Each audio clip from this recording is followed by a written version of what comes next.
Hello दोस्तों, अस्सलाम वालेकुम। आपका स्वागत है हमारे यूट्यूब चैनल पे। और जैसे कि दोस्तों आप लोग जानते ही हैं, हम आप लोगों के लिए वीडियो बनाते आए हैं और बहुत सारे वीडियोस मैंने आप लोगों के लिए बनाए हैं और बहुत सारे क्वेश्चंस आते हैं हमें कमेंट बॉक्स में और उसका हम रिप्लाई भी देते हैं दोस्तों। बट कुछ वक्त ऐसा होता है जब हमें नोटिफिकेशन नहीं आती है और जिसकी वजह से मैं आप लोगों को रिप्लाई नहीं दे पाता हूँ। तो कभी कभी नोटिफिकेशन लेट आती है, कभी कभी जल्दी आ जाती है, तो उसका रिप्लाई मैं दे देने की कोशिश करता हूँ कि एक ही दिन में मैं दे दूँ। बट जो रिप्लाई है आप लोगों को और अच्छे से हो सके तो इसके लिए मैं क्या कर रहा हूँ, Q&A सीरीज चालू कर रहा हूँ, जिसकी वजह से क्या होगा दोस्तों, आप लोगों को जो रिप्लाई है बहुत ही अच्छे तरीके से और वाइडली मैं एक्सप्लेन कर सकूंगा कोई भी जो आपका क्वेश्चन होगा उसको। और आप लोगों को आई होप वो चीज़ पसंद आएगी और आप लोगों को समझने में और कुछ भी जो भी दिक्कत होगी आप मुझसे उस Q&A सीरीज में पूछ सकते हैं। कमेंट बॉक्स में आपको जो भी क्वेरी रहे उसके रिगार्डिंग आप पूछ लीजिए और हर संडे इसको हम रिपीट एंड रिपीट करते जाएंगे। तो आप लोग से जो हमारा जो इंटरेक्शन है तो बढ़ जाएगा, इंटरेक्शन जो हमारा आप लोगों का जो रिलेशन है वो और अच्छे से बिल्डअप हो जाएगा दोस्तों। तो इस वजह से ये Q&A सीरीज शुरू हो रही है। तो आइए फर्स्ट जो क्वेश्चन है उसका मैं आंसर देने की कोशिश करता हूँ। तो आइए शुरू करते हैं दोस्तों। तो जो पहला क्वेश्चन है दोस्तों वो मयूर जी ने पूछा है। तो आइए बताता हूँ आपको कि क्या क्वेश्चन है। सर, मेरी महिंद्रा गस्टो है, मेरी प्रॉब्लम डिक्की है, सीट के आगे का लॉक टूट जाता है, प्लीज रिप्लाई। मतलब उनके कहने का मतलब ये है कि उनकी जो डिक्की का लॉक है वो बार बार रिप्लेस कर रहे हैं, बावजूद इसके उनकी डिक्की का लॉक टूट जा रहा है। तो इसके पीछे का रीजन मैं आपको बता देता हूँ दोस्तों कि जो आपकी जो महिंद्रा की जो गाड़ियाँ होती हैं और जो महिंद्रा गस्टो है उसकी जो सीट होती है वो आगे साइड में बंद होती है, जबकि और सब गाड़ियाँ जो आप देखते हैं एक्टिवा या बाकी जो गाड़ियाँ जुपिटर वगैरह तो उनकी सीट जो है पीछे से खुलती है, बट इसकी जो सीट है वो आगे से खुलती है। तो क्या होता है कि उसके आगे से खुलने की वजह से क्या होता है दोस्तों, जो आपकी सीट पे प्रेशर है, जब आप सीट बंद करते हैं तो उसका प्रेशर जो है बहुत ज़्यादा होता है। अगर आप इस एरिया से आप ऐसे करेंगे, अगर आप सीट अपनी बहुत ज़ोर से बंद करते हैं तब आपका जो लॉक है वो दबता है, बहुत तेज़ी से प्रेस होता है। और जो नॉर्मल जो दूसरी एक्टिवास वगैरह होती हैं उनमें जो होता है जो सीट इतनी देखिए खुलता है और उसको आप ऐसे कर सकते हैं, ऐसे बंद करते हैं तो उस पर ज़्यादा प्रेशर नहीं पड़ता है। और जो इसकी सीट होती है वो भी दबती है दोस्तों, अगर आप इस पोजीशन में अगर उसको दबाते हैं तो बहुत तेज़ी से दबेगी। तो आप ये ध्यान रखिए, जब भी आप डिक्की बंद कर रहे हैं तो आप नॉर्मल उसको पकड़ कर बंद कीजिए, तो आपकी जो सीट है, सीट का लॉक है वो टूटने के चांसेस कम हो जाएंगे। और जो आप लॉक यूज़ करते हैं वो ओरिजिनल लॉक यूज़ कीजिए ताकि वो टूटे ना जल्दी, लोकल लॉक मत यूज़ कीजिए। और वायर वगैरह जो है आपके वो प्रॉपर होने चाहिए, वरना आपकी डिक्की की जो लॉक है वो बार बार टूटते रहेंगे दोस्तों। तो आइए दूसरे क्वेश्चन की तरफ बढ़ते हैं। तो दूसरा क्वेश्चन जो पूछा है वो डॉग इज लाइफ ये चैनल से इन्होंने पूछा है। तो इनका क्वेश्चन क्या है वो मैं बताता हूँ आपको। सर, मेरे पास GS 150R है, उसका डिस्क कैलिपर निकल ही नहीं रहा है, कृपया मदद कीजिए। तो उनका कहने का मतलब है जो उनका डिस्क कैलिपर है वो निकल नहीं रहा है। अगर वो ज़्यादा जाम है तो आप ये कीजिए कि आप उसे रिप्लेस ही कर दीजिए। अगर वो क्लीनिंग करने के बाद में भी या WD-40 यूज़ करने के बाद में भी अगर नहीं फ्री हो रहा है तो आपको उसे क्या करना है, रिप्लेस कर देना है, क्योंकि अपनी लाइफ से ज़्यादा बढ़कर कोई चीज़ नहीं होती है।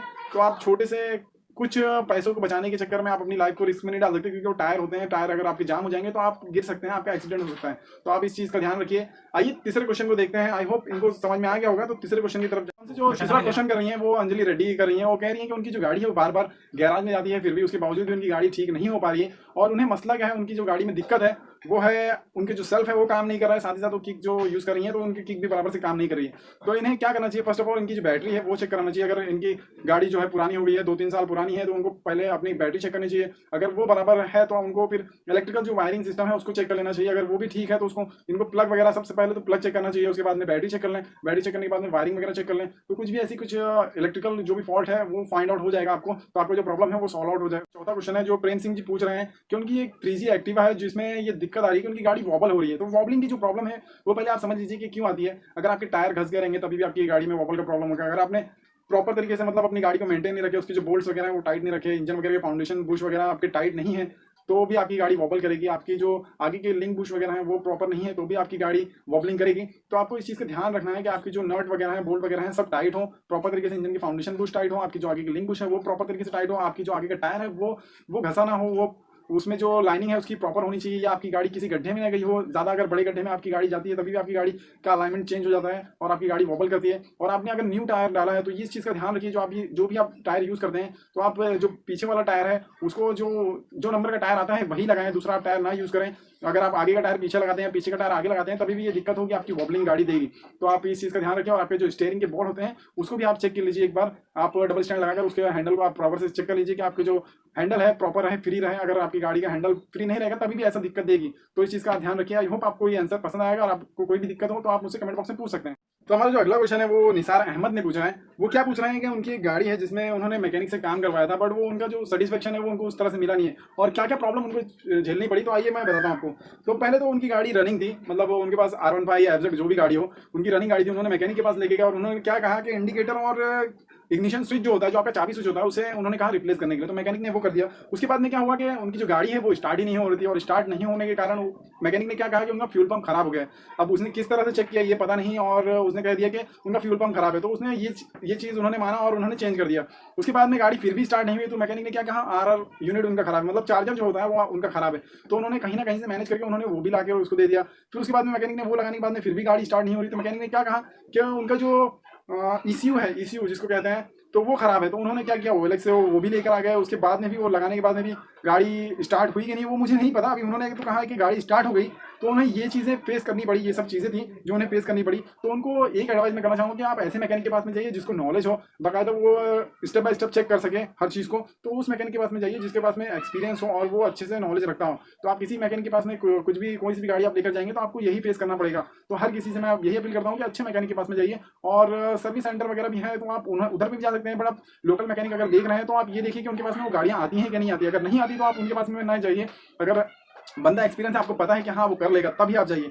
तो आई होप आपको ये आंसर पसंद आया होगा। अगर आप लोगों को ये कुछ भी आपको डाउट हो तो आप मुझसे कमेंट बॉक्स में पूछ सकते हो। तो अंजलि शर्मा, अब नेक्स्ट क्वेश्चन की तरफ बढ़ते हैं। तो अंजलि शर्मा पूछ रही हैं कि उनके पास में एक गाड़ी है जो कि एक्टिवा है, और उनकी गाड़ी बार बार जब वो गाड़ी चलाती है तो अचानक से रोड पर बंद पड़ जाती है। तो किस रीजन से की वजह से हो सकता है। तो उन्होंने मुझे आंसर भी किया है कि उन्हें एक अंकल ने कहा है कि उनकी जो चाबी स्विच है वो खराब हो गई है, और जो चाबी स्विच का उन्होंने प्राइस बताया है, अंकल ने 900 रुपये बताया। तो किस हिसाब से बताया वो भी मैं आपको बता देता हूँ। अगर उनके पास में ओल्ड एक्टिवा है तो 550 और 600 रुपये की जो चाबी स्विच आती है, और अगर आप न्यू आपके पास में एक्टिवा है जैसे कि 3G 4G 5G, तो वो 600 650 रुपये तक का उनका कॉस्ट बैठता है लॉक सेट का। तो जो लेबर चार्ज है वो एक्स्ट्रा जो भी पैसे बच रहे हैं 600 650 रुपये में से, तो वो लेबर चार्ज ले रहे हैं। तो इस चीज़ को आप समझिए अंजलि जी। अगर वो गाड़ी में वो अंकल जी ने अगर चेक किया है या मैकेनिक है वो अगर बोल रहे हैं तो हो सकता है कि उसी की प्रॉब्लम हो। वरना अगर बार बार आपकी गाड़ी बंद पड़ रही है तो आपको वाल वगैरह भी चेक करने पड़ते हैं। अगर आपकी गाड़ी चलते चलते बंद हो जा रही है, झटके लेने पर तभी बंद हो रही है, तो आपको चाबी स्विच चेक करना चाहिए, या आपके जो प्लग वगैरह है उसके कैप वगैरह है वो ढीले रहेंगे तब ये दिक्कत होगी। तो जैसे कि आपने मुझे आंसर ऑलरेडी कर दिया है, तो आई होप आपको ये आंसर आपको ऑलरेडी पता है। जब आपने चेक कराया तो आपको इस चीज़ का आंसर है। तो अगर कोई भी और डाउट है आपको तो आप मुझसे कमेंट बॉक्स में पूछ सकती हैं।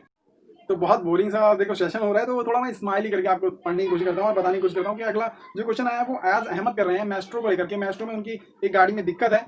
तो उनकी गाड़ी में क्या दिक्कत है कि उनकी जो सीट है वो शायद बंद नहीं हो पा रही है, या उनको लॉकिंग की प्रॉब्लम आ रही है। तो उन्होंने मुझसे पूछा है कि उनका जो केबल है वो कितने का आता है, लॉक कितने का आता है। तो लॉक का मुझे आइडिया नहीं है कितने का आता है। तो जो केबल है वो है 60 से 70 रुपये का एक केबल है। तो आप दोनों केबल पकड़ेंगे तो 150 रुपये के अंदर अंदर आ रहे हैं। तो आप उसे खरीद सकते हैं आराम से, हीरो के शोरूम में आप जाकर उसे ले सकते हैं। और बाहर से आपको अगर आपको लेना है तो आपको ऑर्डर शायद देना पड़ेगा, क्योंकि जल्दी अवेलेबल होते नहीं है मार्केट में। अगला जो क्वेश्चन आ रहा है वो इरशाद अहमद पूछ रहे हैं। वो पूछ रहे हैं कि जो उनका जो फैन है वो वर्किंग नहीं कर रहा है। उनका R15 उनके पास में गाड़ी है और उनका फैन वर्किंग नहीं कर रहा है। तो जैसे कि मैंने R15 पर ऑलरेडी वीडियो बना चुका हूँ, और जो थर्मोस्टेट सेंसर है उसके ऊपर भी वीडियो बनाया हूँ। तो अगर आपका थर्मोस्टेट सेंसर खराब हो जाता है तो आप डायरेक्टली प्लग निकाल कर आप चेक कर सकते हैं कि आपका सेंसर में प्रॉब्लम है, या आपके फैन में प्रॉब्लम है, या वायरिंग में प्रॉब्लम है। और साथ ही साथ आपको रिले भी चेक करना होता है। जो फैन का रिले होता है उसको भी आप एक बार चेक कर लीजिए। अगर वो डिफॉल्ट रहेगा तभी भी आपकी जो फैन है वो नहीं वर्क करेगा। तो इस चीज़ का आप ध्यान रखिए कि आपको थर्मोस्टेट सेंसर चेक करना है, रिले चेक करना है, वायरिंग चेक करना है।